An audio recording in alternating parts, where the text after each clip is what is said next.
अस्सलाम वालेकुम स्टूडेंट्स, मेरे पास जो है फर्स्ट ईयर मैथमेटिक्स का चैप्टर नंबर 6 है आज, परमुटेशन, कॉम्बिनेशन एंड प्रोबेबिलिटी वाला चैप्टर।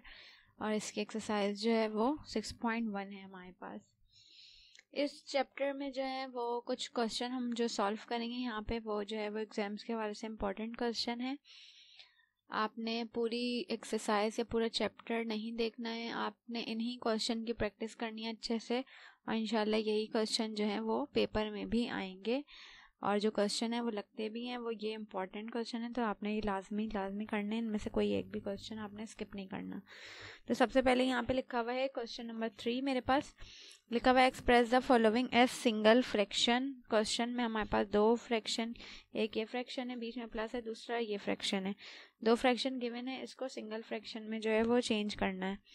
तो सबसे पहले तो मैंने अपना क्वेश्चन ही लिख दिया है, ठीक है। क्वेश्चन लिखने के बाद दोनों फ्रैक्शन में से मेरे पास कॉमन क्या निकल रहा है, n, और ये साइन जो होता है फैक्टोरियल कहते हैं इसको, तो n अपॉन r फैक्टोरियल जो है वो कॉमन आ रहा है, n फैक्टोरियल और r फैक्टोरियल जो है वो दोनों में से क्या ले लिया, कॉमन ले लिया।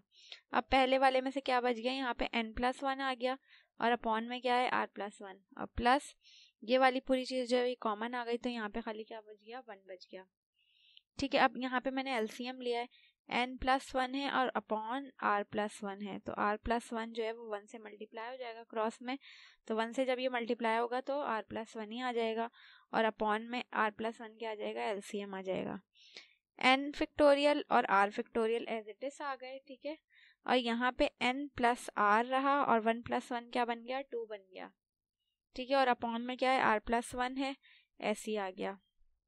अब मैंने क्या किया नेक्स्ट स्टेप में, एज इट इज सब कुछ ऐसे ही रहा है, क्योंकि मजीद सिंप्लीफाई नहीं हो रहा, तो यही सिंगल फ्रैक्शन में ही चेंज हो गया है, तो मेरे पास क्या आ गया, ये आंसर आ गया। नेक्स्ट इसका पार्ट 2 है, मेरे पास पार्ट 2 में लिखा हुआ है n+1 factorial upon r factorial, plus है बीच में, और फिर क्या n factorial upon r+1 factorial. पहले क्वेश्चन ही लिखा हुआ है, क्वेश्चन लिखने के बाद मेरे पास अगेन वही काम, दोनों फ्रैक्शंस में से कॉमन क्या आ रहा है, n factorial upon r factorial, तो ये मैंने कॉमन ले लिया। यहाँ खाली क्या बच गया, n+1 बच गया, प्लस आ गया, और यहाँ पे क्या बच गया, ऊपर n अपॉन r जो बाहर से आ चुका है, ऊपर खाली क्या बच गया 1, और नीचे क्या बच गया r+1, तो ये हमने लिख दिया, ठीक है। अब एलसीएम लेंगे इसके बाद नेक्स्ट स्टेप में, तो n factorial upon r factorial as it is आ गया। ये r+1 जो है n+1 के साथ इधर मल्टीप्लाई हो जाएगा, तो r+1 आ गया, और बराबर में क्या आ गया, n+1, और ये +1 जो था वो एज इट इज रहा, और अपॉन में भी क्या आ गया, r+1 आ गया, ठीक है। ये n फैक्टोरियल आ गया यहाँ पे, और यहाँ पे मैंने क्या किया है, ये दो ब्रैकेट्स है मेरे पास, तो इन दोनों ब्रैकेट्स को क्या किया, मल्टीप्लाई किया है। r जब n से मल्टीप्लाई होगा तो क्या आ जाएगा, rn, ठीक है, प्लस r जब 1 से होगा तो r ही रहेगा, इसी तरह n जब 1 से होगा तो n आ जाएगा, और 1 जब 1 से मल्टीप्लाई होगा तो 1 आ जाएगा, और +1 ये वाला एज इट इज आ गया, और अपॉन में क्या है, r+1 का फैक्टोरियल, ठीक है। इस फैक्टोरियल को यहाँ शिफ्ट कर दिया, n factorial as it is रहा, ठीक है, n r और n+r एज इट इज, 1+1 क्या बन गया, 2 बन गया, और ये एज इट इज आ गया, तो ये मेरे पास क्या आ गया, फाइनल आंसर आ गया। अब इसकी मेरे पास एक्सरसाइज 6.2, ठीक है। 6.2 का हमने कौन सा क्वेश्चन लिया हुआ है, क्वेश्चन नंबर 2 लिखा हुआ है find the value of n in each of the following. Question में से मुझे n की वैल्यू जो है वो फाइंड करनी है।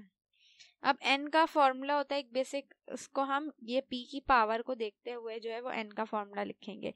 तो लिखा हुआ है n, p है बीच में, और n के ऊपर, p के ऊपर पावर n है, और नीचे क्या है, 2 है, तो यानी n जो है मुझे वो 2 फैक्टोरियल तक लेना है। किस तरह से लेते हैं, ये इस तरह से इसका पैटर्न है कि n फैक्टोरियल जो है वो ऊपर रहेगा, अब n जो है वो 2 तक लेना है, तो नीचे अपॉन में क्या आ जाएगा, n-2 फैक्टोरियल, यानी n जो है वो 2 तक लेना, बीच में जो है वो माइनस लगता है, इक्वल्स टू 30 जो है वो एज इट इज आ जाएगा। अब ये n-2 फैक्टोरियल को मैं ओपन करूंगी, कैसे ओपन करूंगी, n फैक्टोरियल पे पहले ओपन होगा, n फैक्टोरियल ओपन कैसे होगा, n-1 और फिर n-2 तक मुझे करना है, तो n-2 आ गया, और नीचे n-2 फैक्टोरियल जो है वो एज इट इज आ जाएगा, इज इक्वल्स टू 30, ठीक है। -2 फैक्टोरियल से n-2 फैक्टोरियल कैंसिल हो जाएगा, n के साथ खाली क्या बच जाएगा n-1, और ये क्या आ जाएगा साथ में 30 आ जाएगा। अब n जो है वो ब्रैकेट से मल्टीप्लाई हो जाएगा, n ज़ा n स्क्वायर हो जाएगा माइनस n1 ज़ा क्या हो जाएगा n, और ये माइनस का 30। ठीक है, नेक्स्ट स्टेप में क्या किया हुआ है, अब यहाँ पे जो है वो दिखाती हूँ। यहाँ पे अब मिडिल टर्म होगी ब्रेक, ये 30 है और यहाँ पे कुछ नहीं है तो क्या 1, तो 31 ज़ा क्या होगा 30 होगा। अब मुझे दो ऐसे नंबर चाहिए जिनको मल्टीप्लाई करूँ तो 30 और प्लस माइनस करूँ तो क्या बने माइनस का 1 बने। तो यहाँ पे पहली टर्म जो थी मेरे पास n स्क्वायर मैंने एज इट इज लिख दी। ठीक है, 6 को 5 और 5 को किया, 6 5 का क्या होता है 30 और 6 में से 5 चले जाएंगे तो क्या बचेगा माइनस का 1 बचेगा 6 के साथ, क्योंकि माइनस है तो, और माइनस 30 जो है वो एज इट इज आ जाएगा इज इक्वल्स टू 0। इन दोनों में से क्या है कॉमन ले लेंगे, इन दोनों में से कॉमन क्या n है, यहाँ क्या बच गया n और ये माइनस का 6। इन दोनों में कॉमन क्या आ रहा है 5 कॉमन आ रहा है, 5 के टेबल में दोनों नंबर आते हैं, 5 आ गया बाहर, यहाँ खाली क्या बच गया n और माइनस 5 के टेबल में 30 का आता है 6 आ, तो 6 आ गया इज इक्वल्स टू 0। दोनों सेम ब्रैकेट को एक दफा लिख दिया, रिमेनिंग क्या बचा मेरे पास n+5 को अलग ब्रैकेट में लिख दिया इक्वल टू 0।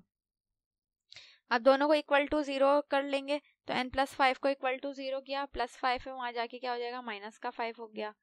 ठीक है, इसी तरह n-6 को भी 0 के बराबर लिया, माइनस का 6 है उधर जाके क्या हो गया प्लस का 6 हो गया, तो n की मेरे पास यहाँ पे दो वैल्यू आ गई, माइनस का 5 और प्लस का 6। अब नेक्स्ट इसका क्वेश्चन ये वाला है मेरे पास, n मुझे कहाँ तक लेना है 3 तक लेना है और लिखा हुआ है इज इक्वल्स टू 60। तो वही इसी फॉर्मूले के अकॉर्डिंग पहले n ऊपर रहेगा n फैक्टोरियल और अपॉन में n कहाँ तक आएगा 3 तक, तो n-3 फैक्टोरियल आ गया इज इक्वल्स टू 60।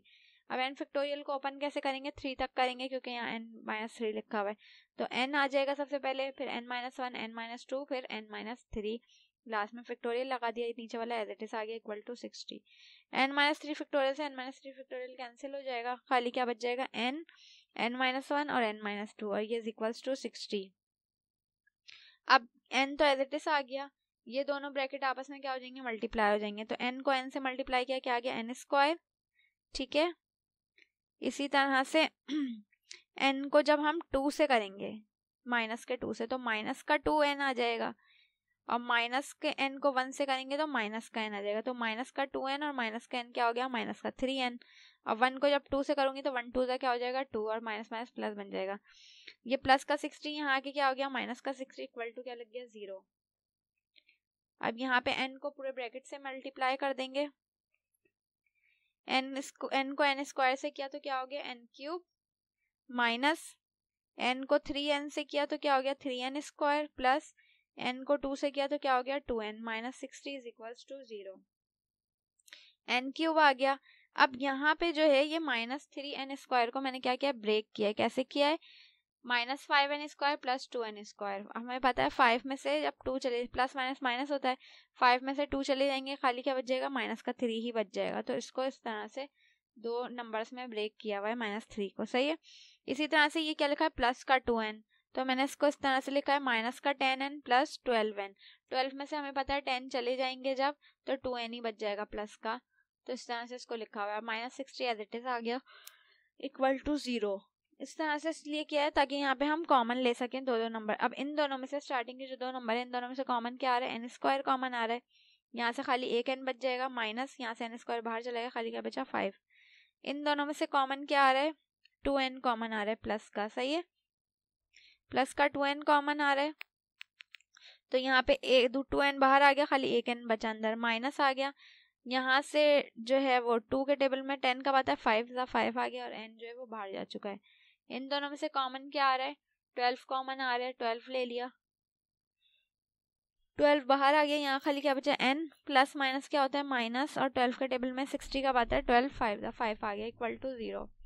n-5 जो है वो तीनों के पास है तो इसको हमने एक दफा लिख दिया कॉमन, रिमेनिंग क्या बच गया n स्क्वायर बच गया, 2n बच गया, और ये क्या बच गया 12, इसको एक ब्रैकेट में उतार दिया इक्वल टू 0। दोनों को 1 बाय 1 0 के बराबर लेंगे दोनों ब्रैकेट को, तो n-5 को जब 0 के बराबर लेंगे यहाँ पे इक्वल टू 0 आएगा। ठीक है, तो माइनस का 5 उधर जाके क्या हो जाएगा प्लस का 5 हो जाएगा। इसी तरह दूसरा वाला ब्रैकेट जो है उसको मैंने 0 के बराबर लिया, तो यहाँ पे जो है वो पहली टर्म स्क्वायर में, दूसरी सिंगल पावर है, और तीसरा क्या है कांस्टेंट, तो उस पर क्वाड्रेटिक फॉर्मूला लग जाएगा। क्वाड्रेटिक फार्मूला क्या होता है हमारे पास, minus b plus minus b square under root 4ac upon 2a। तो माइनस बी क्या होगा, इसका कोफिशिएंट है, इनका कोफिशिएंट, तो माइनस का 2 लिख दिया, फॉर्मूले का प्लस माइनस, फिर बी स्क्वायर यानी 2 का स्क्वायर, माइनस का 4ac तो माइनस 4 फॉर्मूले का आ गया, ए इसका कोफिशिएंट क्या है 1, और ये क्या है सी मेरे पास 12 और अपॉन 2 है, 2 फॉर्मूले का आ गया, ए क्या है मेरे पास 1। ठीक है, इसको सॉल्व कर लेंगे, -2 आ गया प्लस माइनस 2 का स्क्वायर 4 और 12 4 जा हम कर लेंगे और दोनों को माइनस कर लेंगे तो आ जाएगा मेरे पास माइनस का 44 और नीचे 2 1 जा 2, -2 आ गया प्लस माइनस आ गया, इसका रूट ले लिया माइनस का 11, इसका रूट क्या है 2 अंडर रूट -11 अपॉन 2। सही है, एन की वैल्यू कैसे निकालेंगे, 2 आ गया, 2 दोनों के पास से यहाँ से दोनों से कॉमन आ गया बाहर, तो -1 plus minus under root -11 upon 2 बचा। ठीक है, 2 से 2 कैंसिल हो जाएगा तो खाली क्या बची, ऊपर वाली टर्म बची, तो ये मेरे पास फाइनल आंसर हो गया। इंशाल्लाह इसी का नेक्स्ट क्वेश्चन जब मैं अपनी नेक्स्ट वीडियो में कंटिन्यू करूँगी, इस तरह के कुछ सवाल जो हैं इस एक्सरसाइज के इंपॉर्टेंट आपको ग्रुप पे भी मिल जाएंगे। अब तक के लिए इतना ही, अल्लाह हाफिज़।